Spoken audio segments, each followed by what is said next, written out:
Salut à tous, c'est parti pour Weekly Fix et on démarre sur les annonces du dernier Nintendo Direct consacré à la Switch. Un remake de The Legend of Zelda Link's Awakening a d'abord été annoncé pour cette année, avec au menu une nouvelle patte graphique et des contrôles remaniés.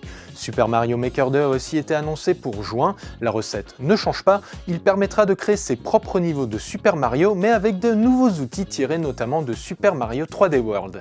Plus étonnant, un Battle Royale Tetris vient d'être lancé, et oui, et il est gratuit si vous êtes abonné au Nintendo Switch Online. Côté nouvelle licence, les joueurs Switch pourront explorer le 30 août l'univers SF d'Astral Chain, le nouveau jeu d'action futuriste de Platinum Games. Enfin, pour finir, un portage du hack and slash Hellblade Senua's Sacrifice arrive au printemps, comme le remaster d'Assassin's Creed 3. Bref, il y aura de quoi s'occuper avec sa Switch cette année.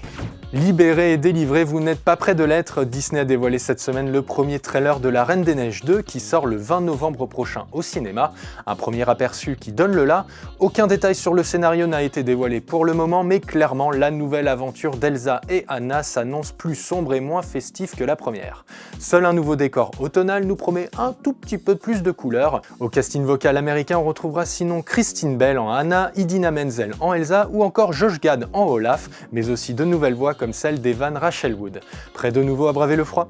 Retenez votre souffle, Warner Bros et DC préparent officiellement une suite à Aquaman. Le scénario d'Aquaman 2 a été confié à l'un des co-scénaristes du premier volet. Quant à James Wan, l'histoire ne dit pas s'il sera de nouveau derrière la caméra, mais il serait déjà en train de négocier son retour comme producteur. L'annonce de cette suite n'est en tout cas pas vraiment une surprise. Aquaman a rapporté plus d'1 milliard de dollars au box-office mondial, ce qui en fait le plus gros succès de DC depuis The Dark Knight Rises.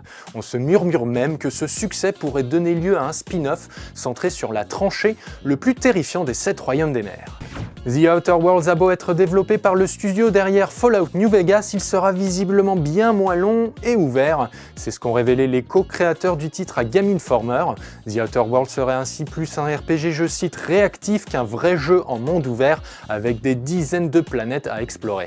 Côté durée de vie, les développeurs tiennent aussi à tempérer les attentes. Plutôt que des centaines d'heures de gameplay, ils garantissent finalement 40 heures pour terminer le jeu. En revanche, toujours pas de date de sortie précise, le jeu d'Obsidian reste prévu pour cette année sur PS4, Xbox One et PC. L'adaptation hollywoodienne de Your Name par J.J. Abrams va visiblement bien avoir lieu.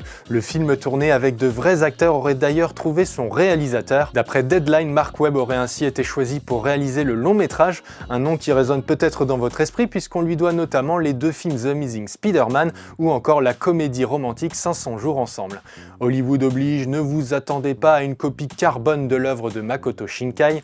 L'échange de corps entre le jeune garçon urbain et la jeune fille rurale devrait cette fois se faire entre une jeune amérindienne et un jeune homme de Chicago.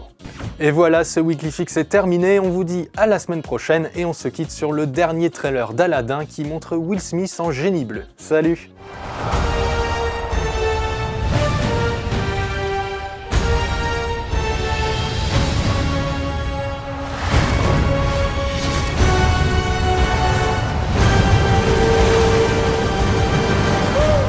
Tu sais vraiment pas qui je suis?